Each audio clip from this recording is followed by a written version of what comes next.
History, it has these moments, these chapters that really push humanity to its absolute limit. And that's what we're going to get into. We're not just going to look back at these dark hours for the sake of it. We're going to try and unpack what they can teach us about ourselves and maybe, just maybe, where we're headed. Okay, so how do you even begin to wrap your head around suffering on this scale? Well, we thought the best way to do it is to look at where these tragedies come from. We're going to group them by their source. We'll look at disasters from, the raw power of nature itself, then the ones that are our own fault, human error. We'll also dive into the invisible terror of disease, and finally, the toughest one, the devastation caused by pure, unadulterated hatred. All right, let's start with the big one. The kind of disasters that really put us in our place.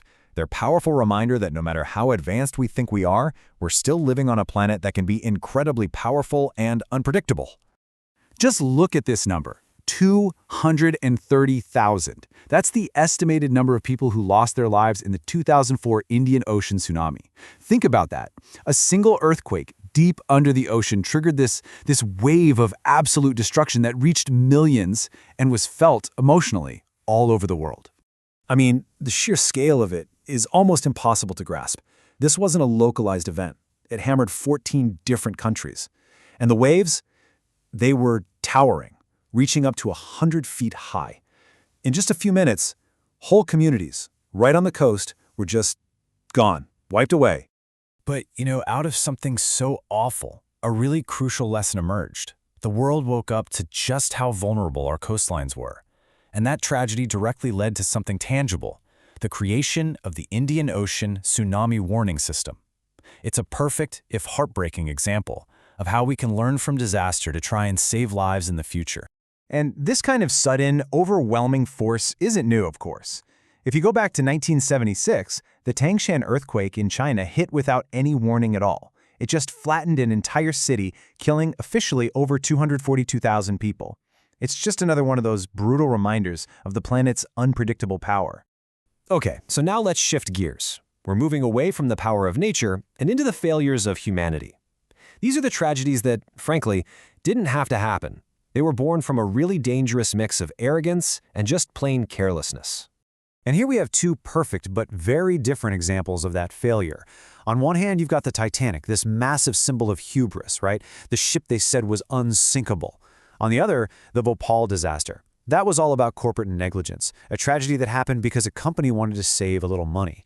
So with the Titanic, this incredible feat of engineering, they were so confident in its design that they didn't even bother to include enough lifeboats for everybody. It was pure overconfidence.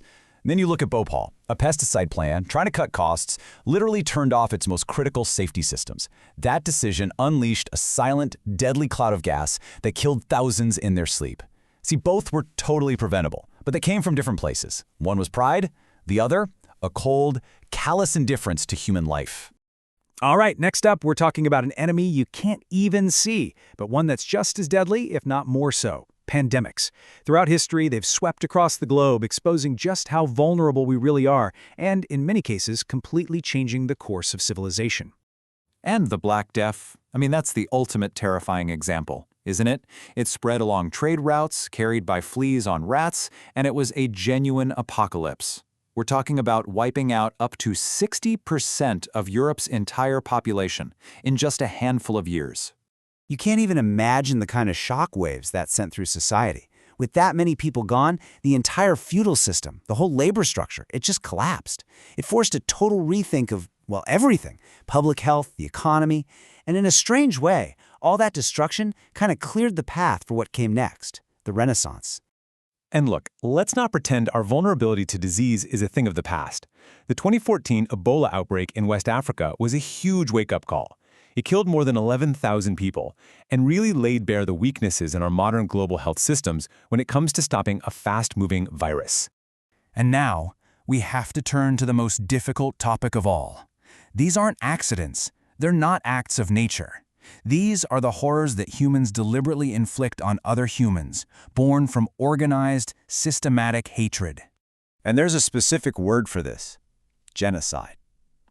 It's really important to understand that this isn't just random violence.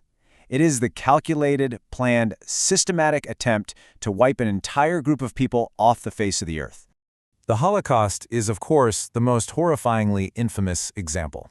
And it's so important to remember, it didn't just start with death camps. It started much smaller, with hateful words. Then with discriminatory laws that slowly, piece by piece, stripped Jewish people of their jobs, their homes, their rights as citizens.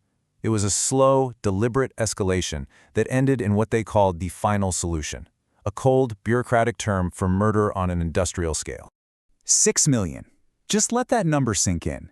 6 million European Jews murdered by the Nazi regime.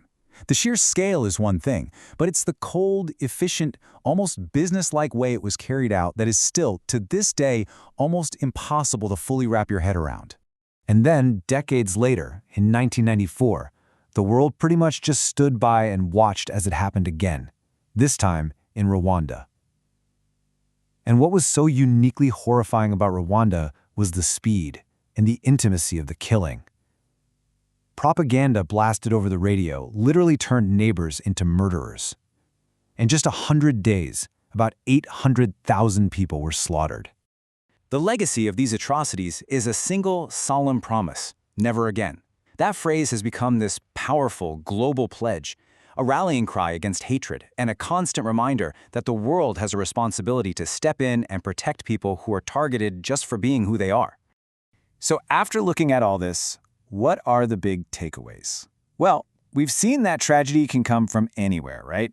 From the Earth itself, from our own foolish mistakes, from tiny viruses, and from the absolute darkest parts of the human heart. But, and this is a big but, in the face of all of that, we've also seen this incredible human resilience. That drive to remember, to learn what happened, and to fight for something better. That's a universal response, and it's a powerful one. And that really brings us to the final question, doesn't it? These events absolutely define our past. They've shaped the world we live in today. But how will their lessons define our future? You see, the real challenge isn't just about remembering the past. It's about letting those lessons actually guide the choices we make now, to build a world that's maybe a little bit wiser, a little safer, and a lot more compassionate.